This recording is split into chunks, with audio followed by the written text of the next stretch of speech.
Alhamdulillahirrabbilalamin. Wassalatu wassalamu ala ashrafil anbiya wal mursalin nabiyina wa sayyidina Muhammad wa ala alihi wa man tabi'ahum bi ihsanin ila yaumiddin. Allahumma anfa'na bima 'allamtana wa 'allimna ma yanfa'una wa zidna ilma. Baik, kita lanjut pembahasan kitab Riyadhus Shalihin, masih tentang bahasan-bahasan larangan. Kita sekarang lihat bab 269, bab an-nahyu anit-tabaghut wa taqatu' wa tadabur, yaitu larangan saling benci, saling memutus hubungan, saling membelakangi.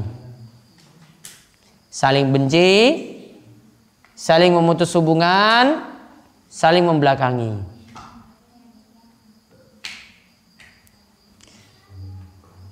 Allah Subhanahu wa taala berfirman, innamal mu'minuna ikhwatun.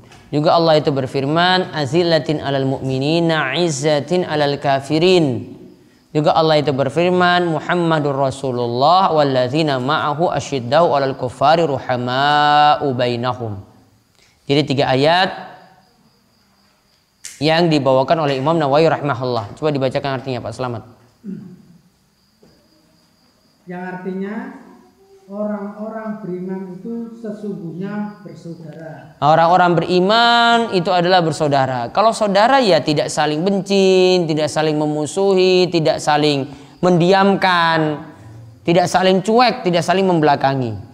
Terus selanjutnya surat Al-Maidah ayat. Tadi surat Al-Hujurat ayat 10, sekarang Al-Maidah ayat 54. Wah, ini masih kaitannya dengan Al-Maidah 51 ini. Ya. Yang bersikap lemah lembut terhadap orang yang bersikap lemah lembut kepada orang mukmin. Terus yang bersikap keras terhadap orang-orang kafir.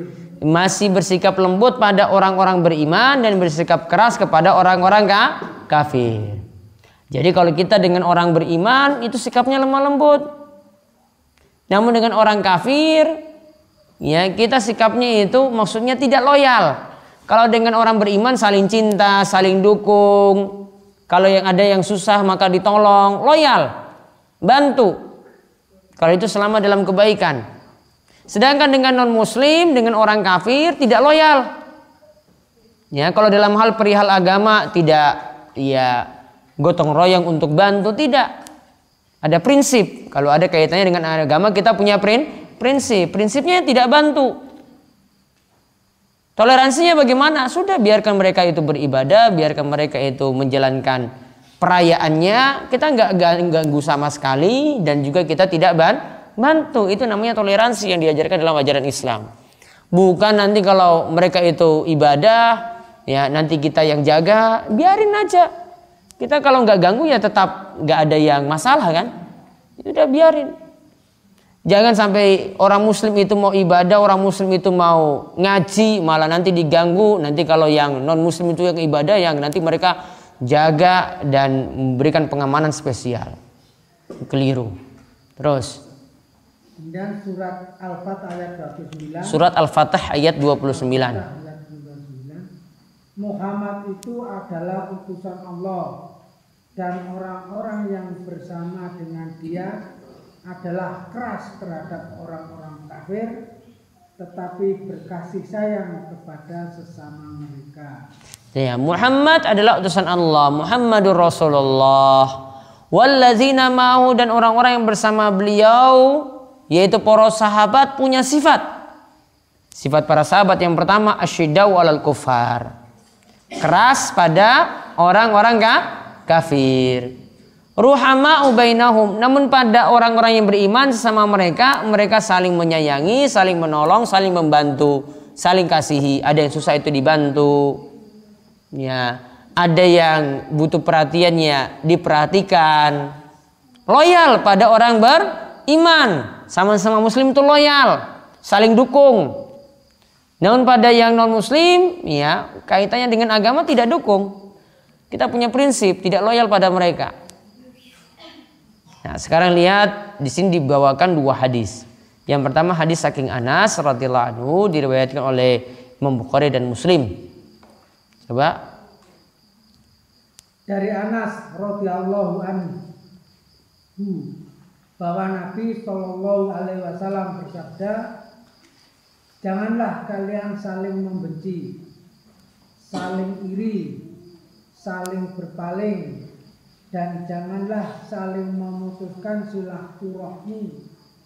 Jadilah kalian hamba-hamba Allah yang saling bersaudara, dan tidak halal bagi seorang muslim menjauhi saudaranya lebih dari 3 hari.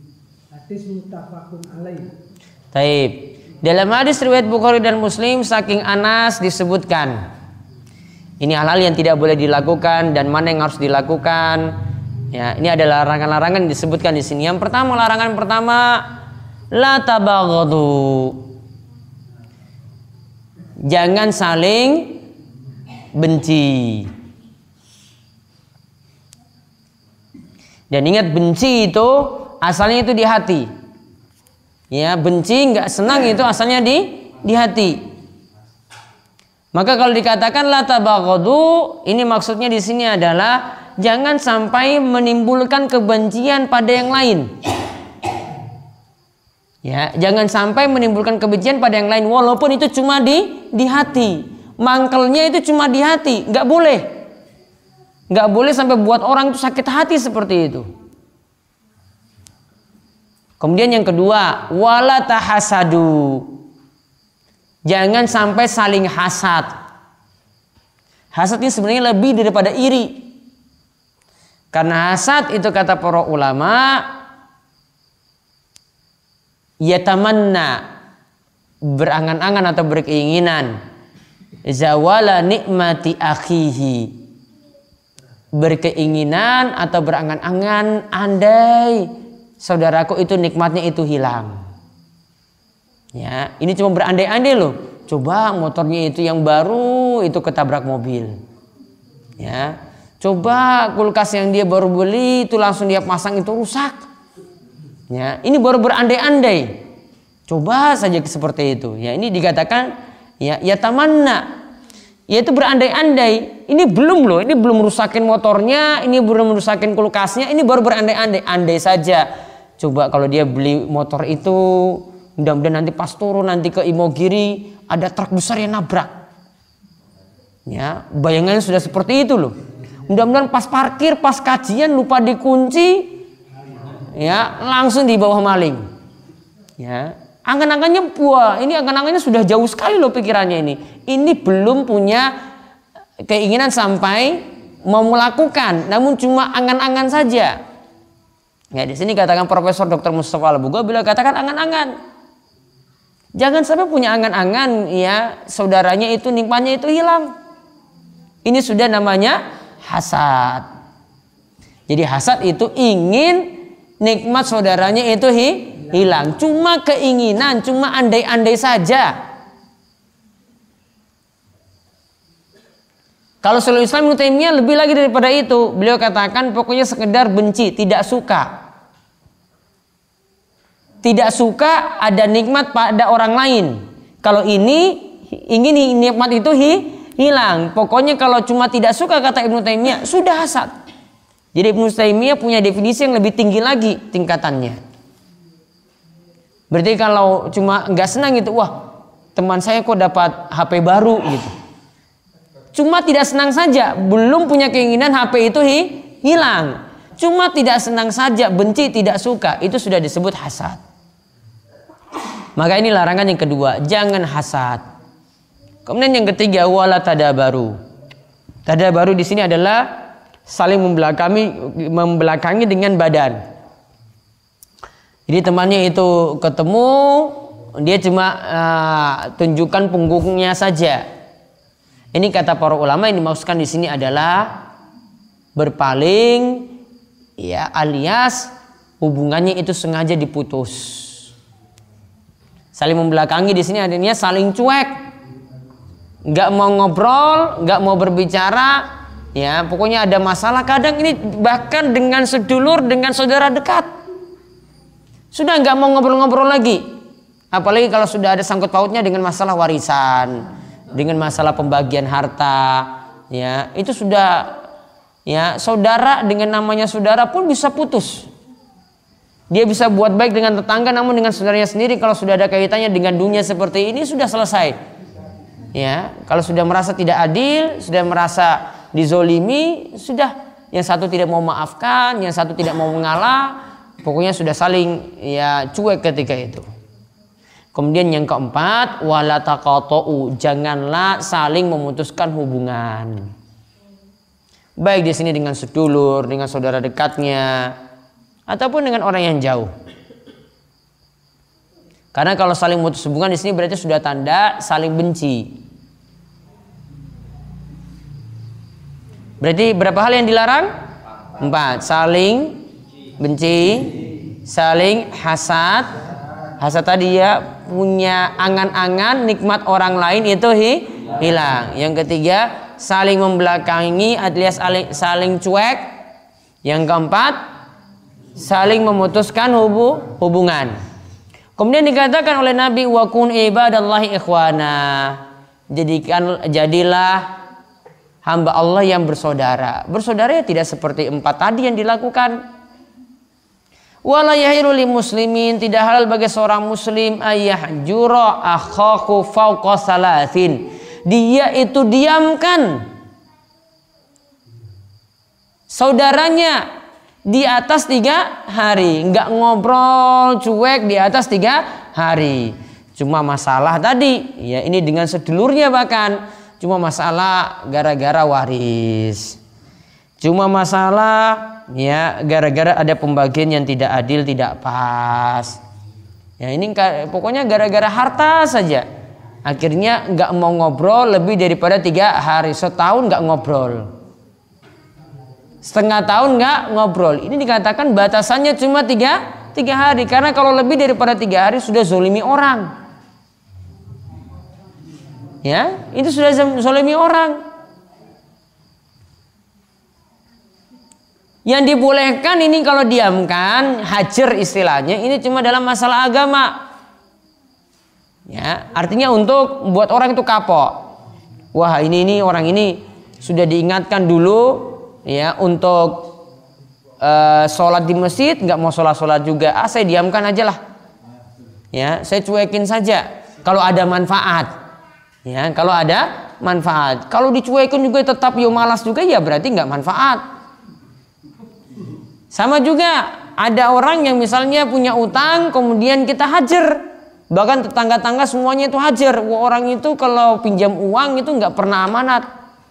Punya utang sama yang ini, punya utang sama yang ini, punya utang sama yang ini, semuanya dia bohongin.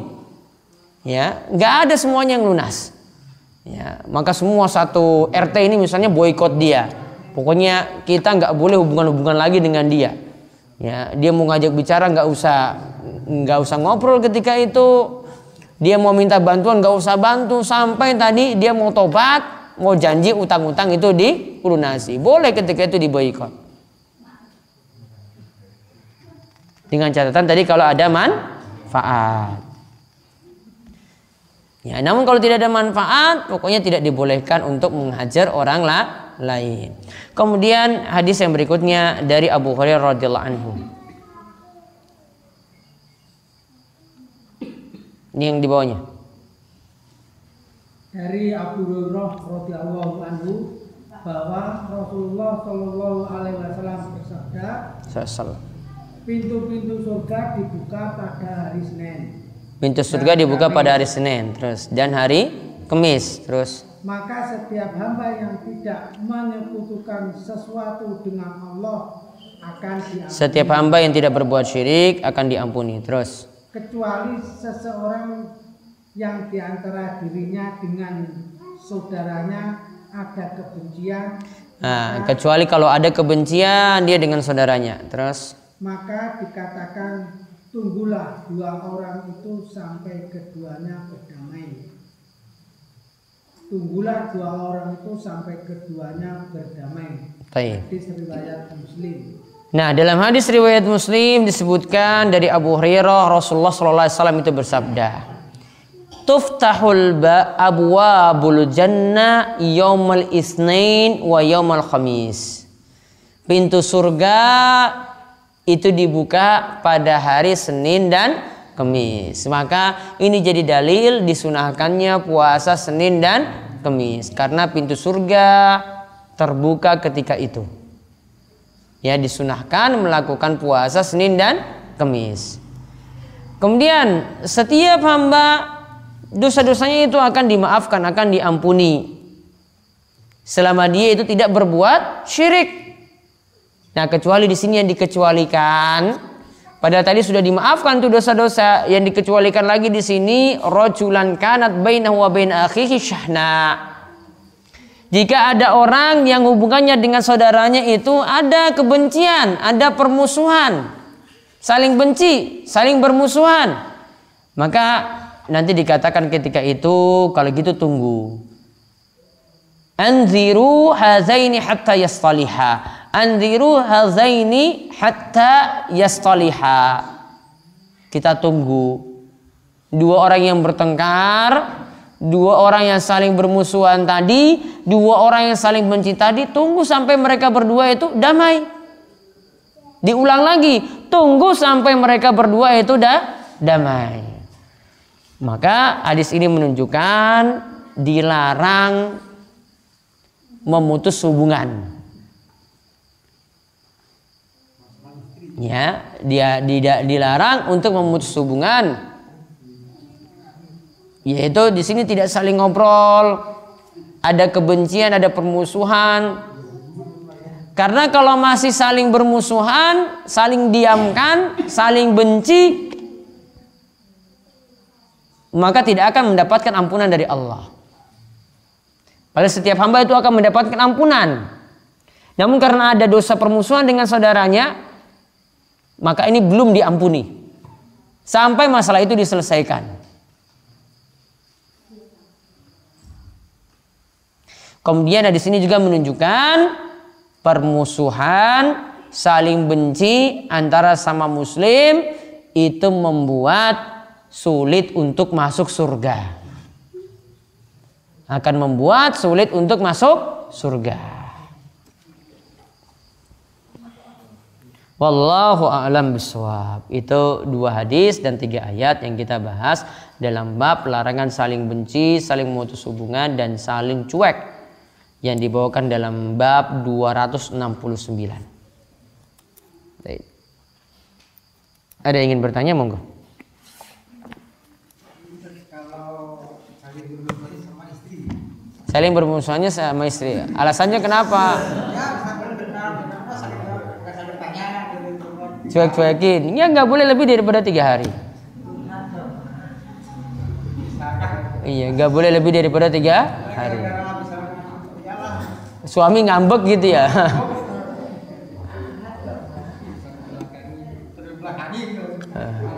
Oh, tidurnya saling bokong hadap bokong berarti. Iya, kalau ada maslahat boleh, kalau tidak ada ya nggak boleh.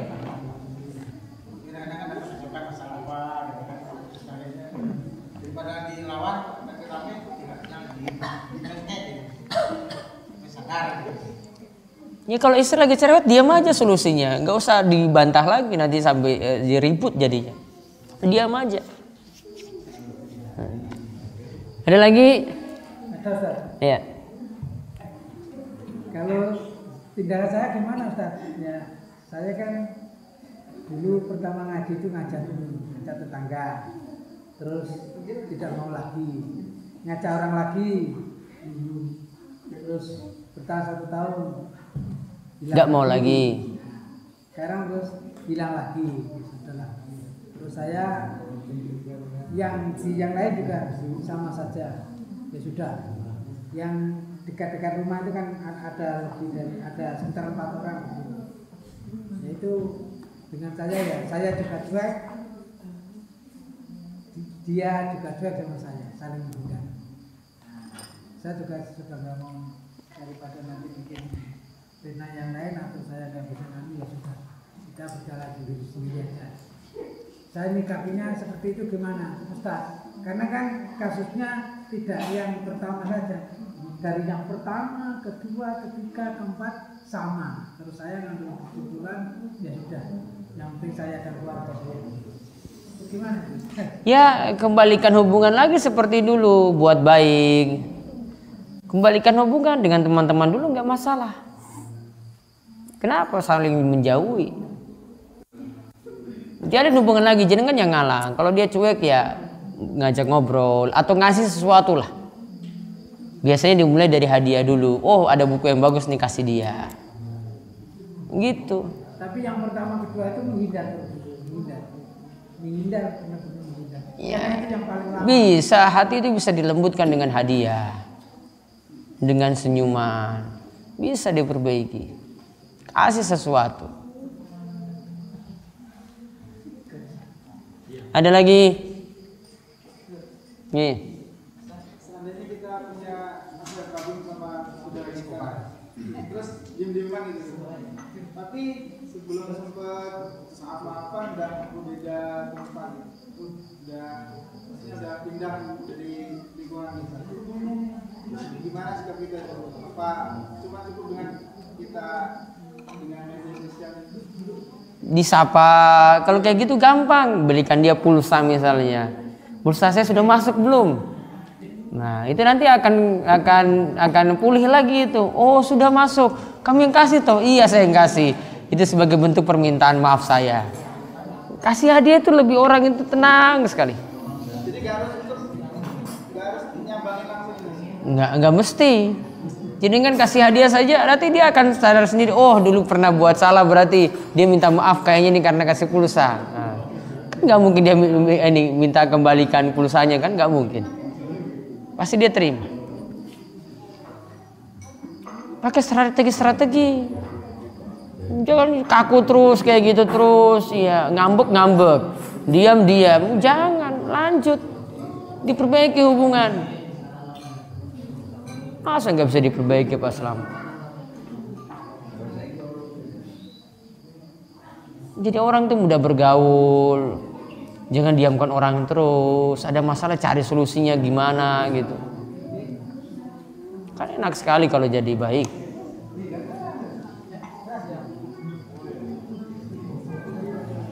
Iya kan? Itu saja ya.